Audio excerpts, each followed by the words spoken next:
안녕하세요. 드디어 성전이 완공됩니다.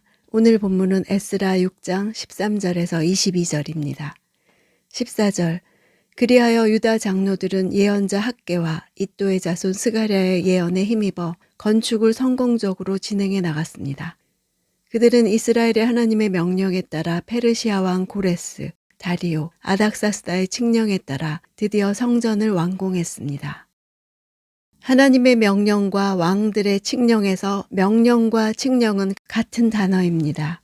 하나님의 명령을 왕들의 칙령보다 앞세움으로써 성전 재건 사역이 완료될 수 있었던 근본적 원인은 하나님의 명령이라는 것을 나타냅니다.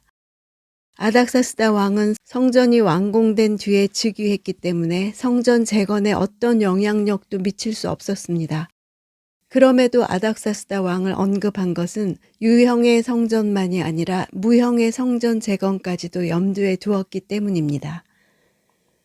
아닥사스다 왕은 건물로서의 성전이 완공된 뒤에 성전에 필요한 기구들이 예루살렘 성전으로 돌아가게 하는 일에 도움을 주었습니다. 뿐만 아니라 성전이 재건된 뒤 이스라엘 자손들이 하나님의 백성답게 살도록 하는데 크게 기여한 에스라를 고국 이스라엘에 귀환시켜 종교개혁을 감행하게 도와주었습니다. 그로 인해 선민 공동체의 정체성 회복에 큰 역할을 했습니다. 15절 성전이 완공된 것은 다리오 왕 6년 아달월 3일이었습니다. 다리오 왕은 주전 522년에서 486년에 페르시아 왕으로 집권했습니다.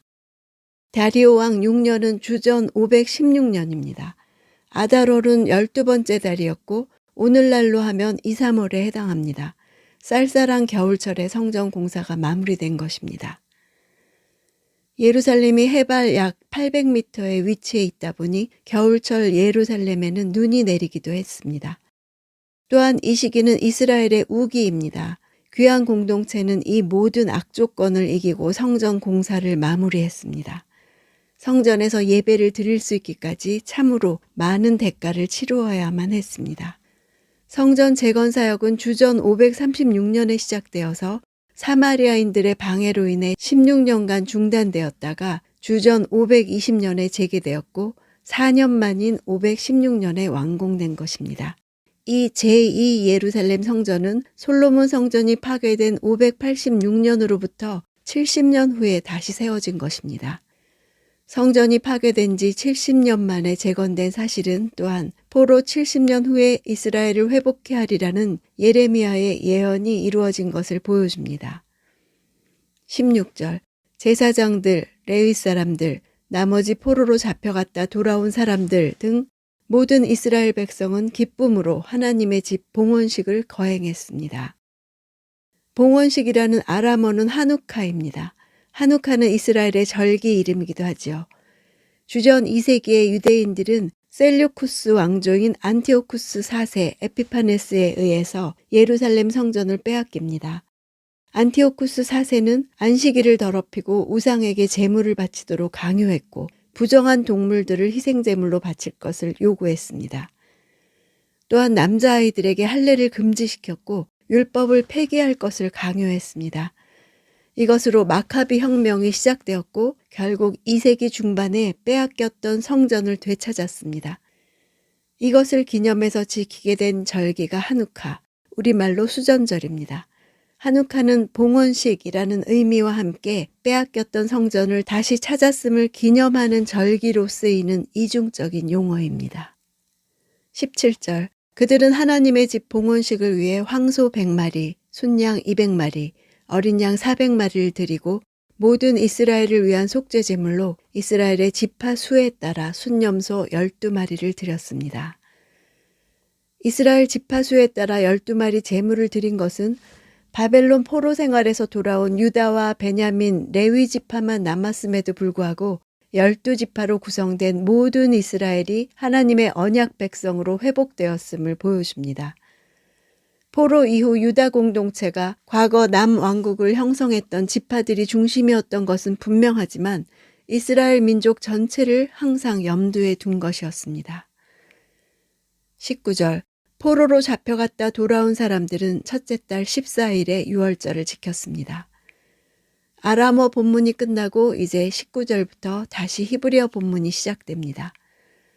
성전 봉헌식 거행 뒤에 유월절을 준수한 것은 이스라엘 자손의 포로 귀환과 성전 재건에 제2의 출애굽이라는 가치를 부여하기 위해서입니다.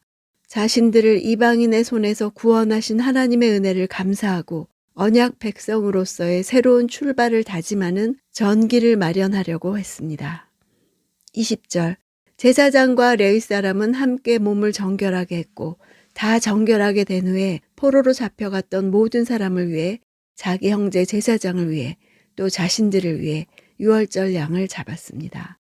사실 율법의 규정에 의하면 유월절 양은 각 가정에서 가장이 잡도록 되어 있습니다.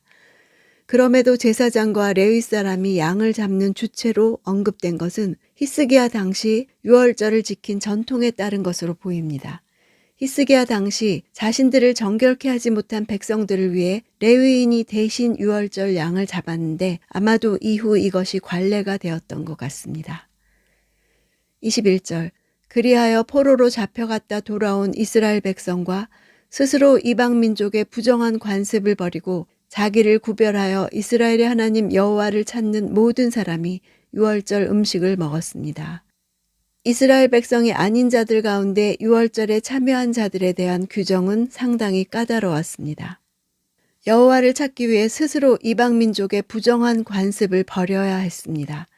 이런 자들을 히브리어로 게르라고 합니다. 즉 게르는 율법을 지키고 할례를 행하며 이스라엘의 절기들을 지키고 이스라엘 백성들과 함께 음식을 먹는 자들입니다. 22절 그들은 또 7일 동안 기쁜 마음으로 무교절을 지켰습니다. 여호와께서 그들을 기쁘게 하셨고 또 그들에 대한 아시리아 왕의 마음을 바꿔주셔서 그가 오히려 하나님 곧 이스라엘 하나님의 집을 건축하는 데 있어 그들을 도와주게 하셨기 때문입니다. 아시리아 왕이라고 표현한 것은 페르시아 왕들은 자신들이 아시리아와 바벨론의 정통성을 잇는다고 자부했기 때문입니다. 여기서 아시리아 왕은 다리오 왕을 가리키는 것입니다. 성전 재건에 이의를 제기하고 중지시킬 수도 있었던 진상조사는 오히려 성전 재건 사역이 이스라엘 자손의 자의에 의해 시작된 것이 아니라 고레스의 조서에 의해 시작되었음을 밝히는 계기가 되었습니다. 뿐만 아니라 고레스의 조서를 발견한 다리오 왕이 예루살렘 성전 재건을 적극 장려하고 방해자들에 대한 엄벌을 명함으로써 성전 재건 사역이 진상조사 이전보다 오히려 더 신속히 이루어지게 되었습니다. 다시 활기를 찾은 성전 재건 공사가 완료된 사실은 오히려 간략하게 기술되었습니다. 반면 그 전 단계를 길게 기술했던 것은 우여곡절이 많았던 성전 재건 사역의 배후에 역사의 주관자이신 하나님의 섭리하심이 있었음을 말하려 한 것입니다.